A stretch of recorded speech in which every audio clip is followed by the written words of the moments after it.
The thunder of cannon fire still echoed across Waterloo's muddy fields. French soldiers lay broken, their torn banners trampled beneath the boots of British and Prussian victors. The dream of empire, one man's dream of shaping Europe in his image, was over. Napoleon Bonaparte, once the master of kings, now faced the abyss of defeat.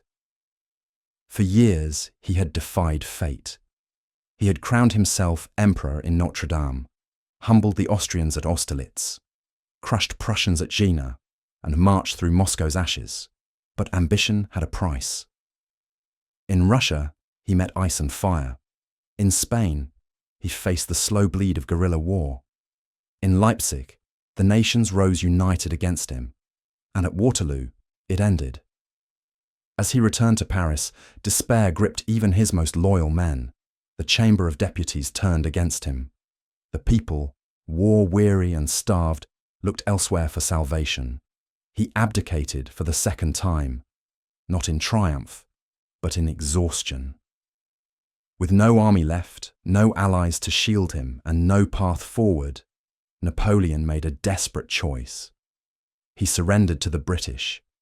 He hoped for dignity, perhaps exile in Britain, perhaps retirement in some quiet English estate where he could live as a private man of letters. He would receive no such mercy. The British did not trust him. Not after Elba. Once before, they had exiled Napoleon to a small island, and once before, he had escaped. In 1815, he had returned from Elba in a blaze of audacity, landing on the French coast with a handful of men and reclaiming his throne in 100 days. The Allies would not risk that again. This time they chose a prison without walls. Saint Helena, a barren wind-lashed speck of volcanic rock in the middle of the South Atlantic, 1,200 miles from the nearest continent. There would be no escape. Under armed guard, Napoleon was placed aboard the HMS Northumberland and shipped across vast ocean miles. The voyage lasted over 2 months. He spent his days pacing the deck, conversing with officers and writing down memories. But the grandeur was gone. The world had moved on. Napoleon was no longer a monarch. He was a captive. On October 15th, 1815, he stepped ashore on St. Helena, never to leave again. St. Helena was remote, windswept, and harsh. There were no cities, no palaces, no grand boulevards, only cliffs, rain, and the slow grind of isolation. The British governor, Sir Hudson Lowe, was a strict and petty man. He despised Napoleon and treated him not as a noble prisoner, but as a dangerous criminal. Everything was monitored, every letter, every visitor. The emperor was referred to simply as General Bonaparte, a deliberate humiliation. Napoleon chose his residence, Longwood House. It was a dreary, mould-ridden structure perched on high ground.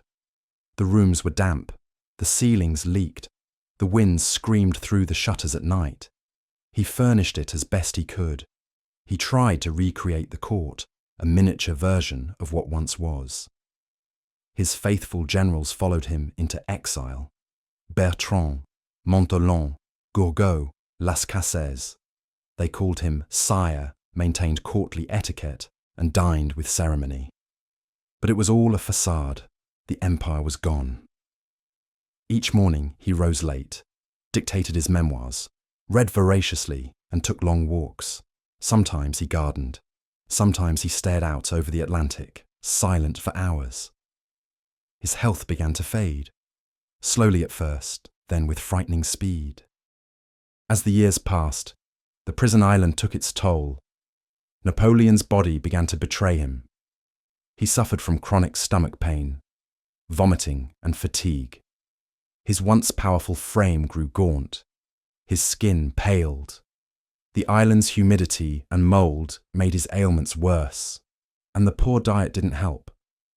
But more than illness, it was the slow erosion of hope that cut deepest.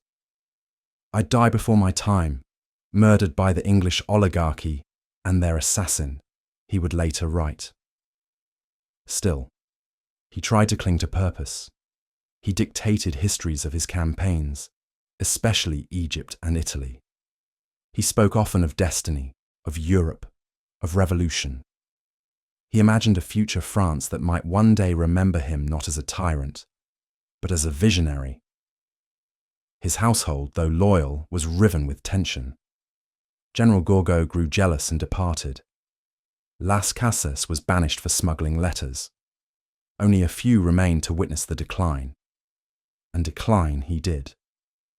In 1820, he grew noticeably worse. He could barely eat. He vomited blood. He was racked with insomnia and pain. His steps slowed. His walks ended. He remained mostly in bed, surrounded by silence. It was May 5th, 1821. Napoleon lay in his bed at Longwood House, a thin figure wrapped in blankets, the fire crackling low. Outside, the Atlantic wind moaned as if mourning. He drifted in and out of consciousness, whispering in French, sometimes in Italian. He spoke of Josephine, of his son, of battles long past. He imagined himself once again at Austerlitz, commanding legions. His final words, as remembered by General Montholon, were, "France, army, head of the army, Josephine." Then, silence. The man who had once crowned himself emperor, who had shaken the old world to its foundations, was dead at 51. The island grew still. The British embalmed his body and placed him in a simple four-coffin sarcophagus, guarded by British soldiers and buried in the Valley of the Willows. There was no imperial funeral, no cannons, no music, just damp earth and wind. In France, there was mourning, though quiet and suppressed. The restored Bourbon monarchy feared his legacy. But among veterans, among the people, a myth began to stir. In death, Napoleon grew larger. He became a symbol of ambition, of genius, of destiny. Years later, in 1840, King Louis-Philippe arranged for Napoleon's remains to be returned to France in an event called the Retour des Cendres, Return of the Ashes. His body was carried in a grand funeral procession through Paris, with millions lining the streets. He was entombed in the Hôtel des Invalides, under a magnificent dome, in a sarcophagus of red quartzite, a fitting tomb for an emperor. Napoleon's exile and death remain one of the most profound codas in world history. The fall of a titan, not in battle, but in obscurity. He died not with a sword in hand, but a pen beside his bed, writing his truth as history wrote its own. His legacy is endlessly debated. To some, he was a tyrant, a warmonger whose ambitions bathed Europe in blood. To others, he was a reformer who brought the Napoleonic code, meritocracy, and modernity to a stagnant continent. But no one denies his impact. From the shores of the Nile to the snows of Russia, from the halls of the Élysée to the prison of Saint Helena, Napoleon's shadow stretches long. He rose from nothing, a boy from Corsica, and dared to seize the crown of Charlemagne. And though he died alone, thousands of miles from Paris, in a leaking house on a rock in the sea, the world has never stopped speaking his name. The eagle fell, but never vanished.